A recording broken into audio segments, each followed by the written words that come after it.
La difficile réconciliation entre Auteuil et Boulogne.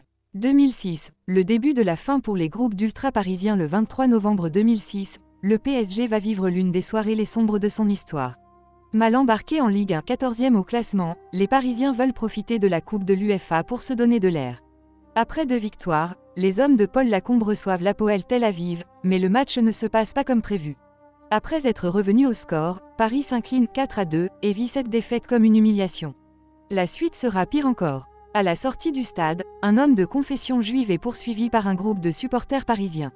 Un policier en civil tente alors de le protéger en utilisant du gaz lacrymogène, mais il ne parvient pas à les calmer.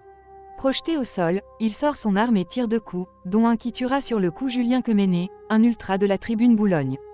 2010, l'horreur autour du Parc des Princes. 4 ans plus tard, les tensions entre les tribunes Boulogne et Auteuil ne se sont pas estompées et vont atteindre leur paroxysme le 28 février 2010. En marge du Classico, entre le PSG et l'OM, les 2 clans s'affrontent devant le Parc des Princes. Après une première charge des supporters de Boulogne, une trentaine de membres d'Auteuil répliquent en rouant de coups Yann Laurence, 37 ans, qui faisait partie de la Casual Firm, une branche radicale du COP Boulogne. L'homme sera transporté à l'hôpital dans un état grave, touché à la tête. Il succombera à ses blessures 3 semaines plus tard.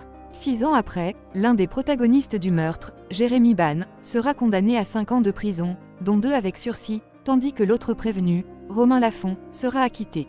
Cet événement provoquera la création du plan Le Prou à l'été 2010 pour pacifier les tribunes du parc, ce qui mettra fin au groupe d'ultra-parisiens. Le placement aléatoire sera également instauré jusqu'en 2017 et la création du CUP, collectif ultra-parisien, qui redonnera de la vie à l'enceinte parisienne.